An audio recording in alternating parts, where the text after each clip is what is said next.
This video is brought to you by ncix.com. Great technology, selection, and service. Hello everyone, I'm Dmitry with Canucks, and we've come a long way for wireless audio solutions, and who better lead this trend than Sennheiser? And so today we're taking a look at their latest Momentum series of headphones, the Momentum 2.0 or the Momentum Wireless. And they took their widely popular Momentum line and made it even better with outstanding Bluetooth quality, added active noise cancellation, and made some changes to the frame for extra portability. Now, compared to the original Momentum, the wireless model adds a $150 premium, making this one of the most expensive Bluetooth audio solutions on the market and also that we've reviewed. So your experience starts with this awesome felt headphone pack that's pretty compact with color matched thread outline, the same color found on the headband and internal lining of each ear cup. Inside, the headphones are folded. This is the first awesome upgrade over the non-wireless iteration. The hinges feel robust, the slide mechanism for the ear cups is smooth, with a slight play on the ear cups for a perfect fit every time. So overall build quality is what you would expect from such a high price headphone, although still an extremely expensive pair for $500. The headband has a split in the center and the thin leather padding that works surprisingly well, something that was commonly reported to be uncomfortable on the original Momentum headphone. But this pair is extremely lightweight, and the ear cushions are thick enough to support the entire weight of the headphone. Being lightweight helps in that department. And also the ear cushions are sort of memory foam, so they contour to the side of your face just perfectly, and for me offer the perfect amount of clamping force as well. Not too tight, not too loose. I sat through a 5.5-hour flight with these on, no problem whatsoever, something I cannot say about any other pair of headphones aside from the much larger HT650s. And also a positive note, an airplane adapter is included along with the light cable, as the Momentum Wireless can also be turned into a wired headphone, giving users that convenience of traveling with just one pair. And I found myself watching a few onboard movies during my flight, while later listening to music wirelessly with my iPhone stashed away in my travel bag via Bluetooth. There's a single button for on and off, along with a blinking indicator above it on the right side, and a multi-use joystick-like button below it that can be used to control volume, switch and play pause tracks, answer calls, and call back the most recent number. And when disconnected from the device, to check battery of the headphone that's spoken in form of playback hours that I found particularly useful instead of your standard sort of percentage. Between 5 and 11 hours playtime. Between 5 and 11 hours playtime. You'd get up to 22 hours of listening on a single charge that you use the micro USB at the bottom to replenish that 600 milliamp hour charge. And beside it is where you plug in an included cable for wired listening. The Momentum Wireless features active noise cancellation with 4 pickup microphones that's automatically turned on when you power on the headphone, and it is designed to tune out that airplane engine rumble that works wonderful. However, this noise cancellation is not exactly consistent as you move your head around, as the microphones on each side pick up different direction of frequencies to tune out. And I found this particularly annoying on a flight because I had to actually move my head this way in order to find that optimal noise cancellation on either side.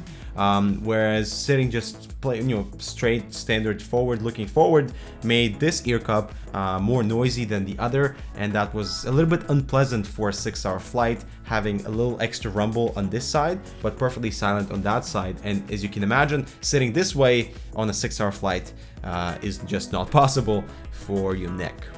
I also like to mention that these are NFC ready. Simply tap an NFC enabled device near the left ear cup to get a quick and seamless connection. So how is the sound quality? Well, it is using the aptX Bluetooth codec, but between all of my devices, only the BlackBerry Z10 has aptX support. The iPhone 5S, Nexus 4, Nvidia Shield tablet, nor the Dell Venue 8 7000 series tablet have aptX support, unfortunately. However, I was genuinely impressed with the Bluetooth audio. Running music off the Z10 delivered detailed signature with pleasant treble, impressively defined and strong bass with bright extension into the mids to bring up the vocals. It was almost like listening to these headphones wired. And listening to these wirelessly on my iPhone, however, and the low-end region really suffers from the lack of aptX codec support. Bass is not as defined, nor is it as deep, while the brightness element element is still preserved on the high end, and the mid-range is still clearly up front. So I'd say aptX codec is almost reproduces wired-like performance with compatible devices, and I was pretty impressed. And for the price, I was expecting some extra flexibility regarding noise cancellation. As I mentioned, noise cancellation on left and ear cup is not consistent unless you find that optimal head position to cancel out the noise on each side.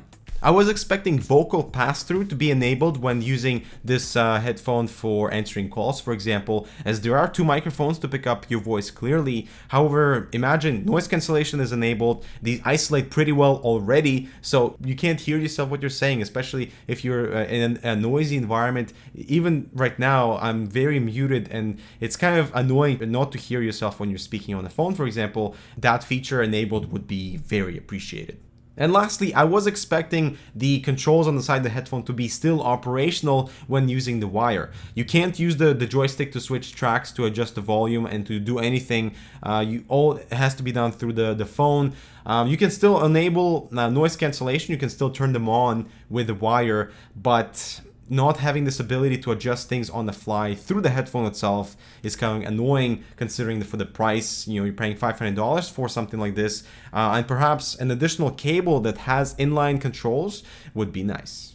So the Momentum Wireless is a versatile headphone for travel with satisfactory battery life up to 22 hours. The lack of a cable for me is a huge positive, complemented by excellent Bluetooth sound signature with aptX compatible devices. They are built for travel, compact and foldable, and for me extremely comfortable with memory foam like leather cushions, and to the most part noise cancellation works wonderful.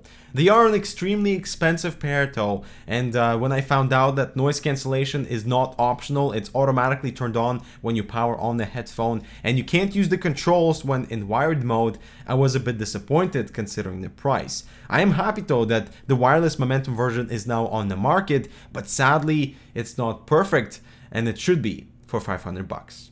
So guys, thank you so much for watching our review of the Sennheiser Momentum Wireless or Momentum 2.0. Let us know whether or not you would sort of consider slashing $500 on a pair of wireless headphones, and what type of features you'd like to see actually be implemented for that type of price tag, aside from build quality and sound quality. Like I mentioned, active noise cancellation button on and off for me would be a total deal breaker, and I would totally say these are totally worth it for that price if that feature was included. So leave your comments down below. Thank you so much for watching. We'll see you in the next one.